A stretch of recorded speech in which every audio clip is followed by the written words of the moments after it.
Hello मेरे प्यारे दोस्तों, कैसे हैं आप सभी लोग। उम्मीद है आप सभी लोग अच्छे होंगे। कहानी के लिए मेरे चैनल को सब्सक्राइब कीजिए, कहानी को लाइक और शेयर ज़रूर कीजिएगा और इस कहानी को कृपया अंत तक ज़रूर सुनें क्योंकि कहानी का अंत बहुत ही दिलचस्प है। और अगर कहानी को लेकर कोई भी राय हो वो भी अपनी ज़रूर बताइएगा। तो शुरू करते हैं हम आज की अपनी कहानी। अरे बेटा, तुम क्यों उठकर आ गई? कल बड़ी देर रात तक काम करती रही, फिर सुबह इतनी जल्दी क्या ज़रूरत थी उठने की? मुझे तो नींद नहीं आ रही थी तो सोचा कुछ काम ही निपटा लूँ। तुम जाकर आराम करो, मैंने अपनी और तुम्हारे पापा की चाय बना ली है। तुम भी चाय पियोगी क्या? नहीं मम्मी जी। लेकिन आपने क्यों बनाई चाय? मैं तो आ ही रही थी, लेट हो गया। आज वह अलार्म लगाना भूल गई थी, इसीलिए नींद ही नहीं खुली। आप नाराज़ मत होइए, मैं अभी जल्दी जल्दी नाश्ता भी बना देती हूँ। नहीं नहीं, नाश्ते की अभी कोई जल्दी नहीं है, हम लोग तो चाय पीकर टहलने जा रहे हैं। सब उठ जाएंगे तो नाश्ता बनाना। ठीक है, जाओ तुम भी जाकर आराम कर लो। मम्मी जी के बदले हुए मिजाज देखकर मुझे तो कुछ समझ ही नहीं आ रहा था कि बात क्या है। जो मम्मी जी 2 मिनट भी देर हो जाए तो सारा घर सर पर उठा लेती है। आज देर होने पर खुद ही चाय बना ली और वह भी बिना कुछ सुनाए और मुझे आराम करने को कह गई। मेरे तो कुछ समझ में नहीं आया, उल्टा मुझे चक्कर ज़रूर आ गया मम्मी जी की बातें सुनकर। मैं भी यही सोचते हुए अपने कमरे में चली आई कि पता नहीं आज सूरज किधर से निकला है। कमरे में घुसी तो पति देव आराम से निंद्रा देवी की गोद में सोए हुए थे। गर्मियों के दिन थे। मैंने खिड़की के पास आराम से कुर्सी डाल दी। खिड़की से सुबह की गुनगुनी हल्की धूप और ठंडी ठंडी हवा ऐसी लग रहा था कि किसी पलाश के जंगलों में पेड़ों के नीचे बैठी हूँ और उसके पत्तों से धूप छनकर आ रही है। इसका आनंद लेने के लिए आंखें बंद कर लिया, तभी ऐसा लगा जैसे मेरे चेहरे को कोई छू रहा है। मैंने अपनी आंखें खोल कर देखा तो पति देव थे, जो मेरे चेहरे पर हवा से आए बालों को बड़े प्यार से हटा रहे थे और मुझे देखकर मुस्कुरा कर बोले, मैडम जी आपकी चाय तैयार है, यह लीजिए आपकी फेवरेट अदरक और इलायची वाली चाय। आप कब उठे और आपने क्यों बनाया चाय? मुझे उठा देते, पता नहीं चला कि कब आँख लग गई।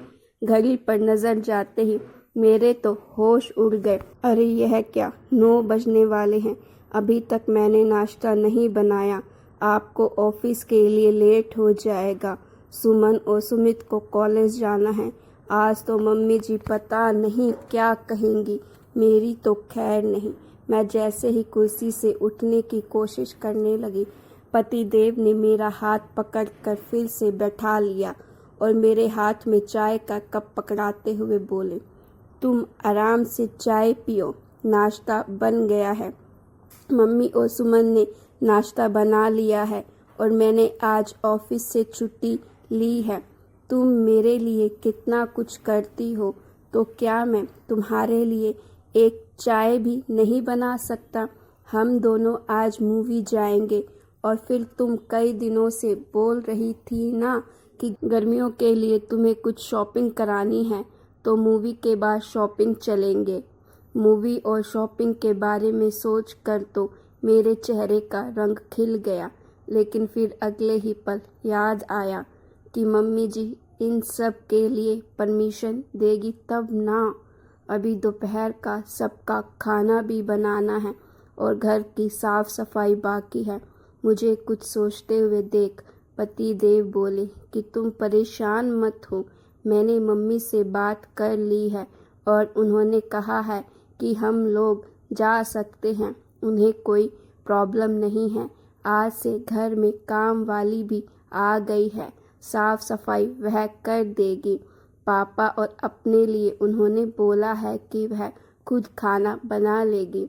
सुमन और सुमित तो शाम को ही कॉलेज से आते हैं तो उनकी चिंता नहीं है, काम वाली आ गई है।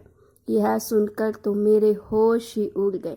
मैंने पूछा, लेकिन काम वाली तो मम्मी जी कभी नहीं रखने देती। उन्हें तो उनका काम ही पसंद नहीं आता। फिर अचानक से काम वाली कैसे लगा ली। पतिदेव मुस्कुराते हुए बोलने, अपनी प्यारी बहू को सारा दिन काम करते देखती है तो उन्हें भी लगता है कि तुम थक जाती हो।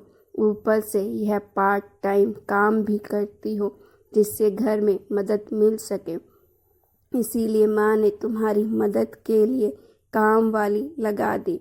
यह सब सुनकर तो ऐसे लगा जैसे मैं हवा में उड़ने लगी। मूवी, शॉपिंग और घर में अब काम वाली आएगी। खुशी के मारे मैं जोर से चिल्लाई, हुर्रे!